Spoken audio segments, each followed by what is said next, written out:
think the biggest danger in the world at the moment is a superpower competition spiralling out of control. And the most important thing that we can do is make sure that doesn't happen. It's happened before in world history, and it's very important. And President Biden is right to highlight multinationalism and bilateral relationships like the one with the US and the strengthening of alliances. And it's no surprise that in his first strategic memorandum or document that he announced the direction of US policy in his White House, he had as preeminent the relationships that the US has with its traditional allies, and Australia was the first country mentioned. This is not coincidental. For Pyne, Taiwan is the biggest concern. We should be very worried about Taiwan for the reason being that if our policies and our actions towards China are not very clear about our support for Taiwan having a peaceful future as opposed to a forced reintegration into the mainland, that there will be consequences for that. And we don't know how far those consequences will reach. Taiwan is a real flashpoint.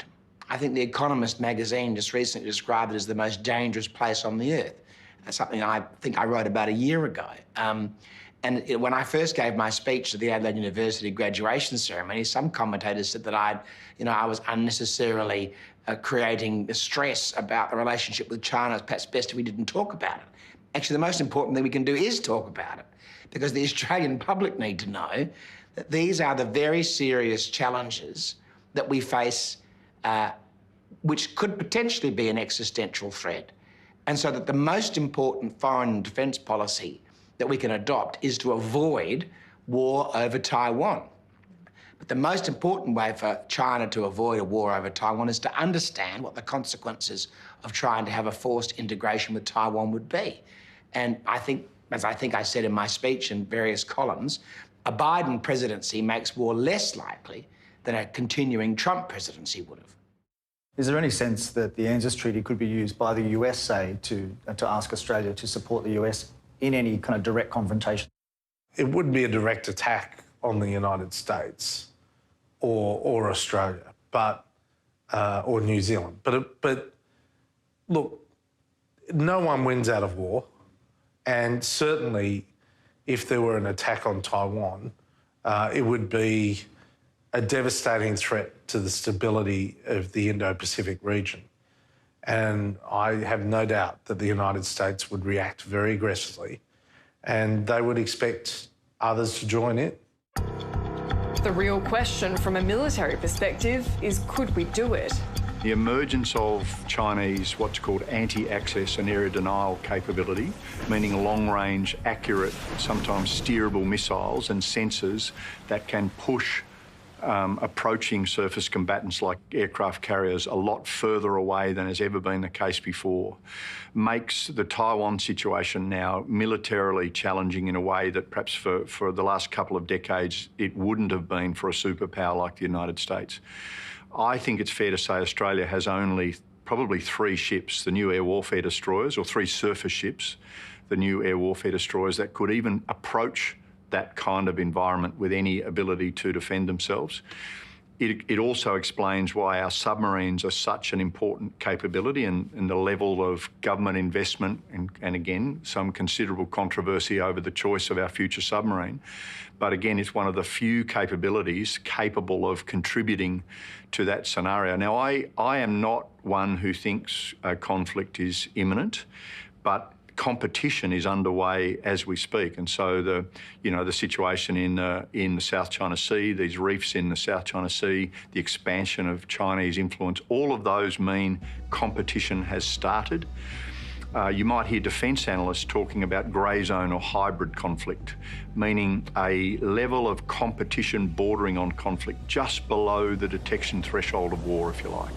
So the days of blue on one side of the map, red on the other, and approaching each other in an open, transparent way, much more complex set of circumstances for defence planners now. My message would be, we've got to be strong, capable, We've got to be assertive. We've got to invest in capability and maintain our partnerships, not just with the Americans, but with our Pacific and Southeast Asian partners. But let's be careful about talking about war as if it's somehow manageable or containable. How well prepared is the United States, and Australia for that matter, in the event that that were to result in conflict, for example? Yeah, so I think we are quite well prepared. I'd like to emphasize that, sort of contrary to what you hear often, it's been a remarkable success, U.S.-Taiwan policy and the Taiwan policy pursued by Australia and our like-minded allies. We've avoided military conflict across the Taiwan Strait for decades.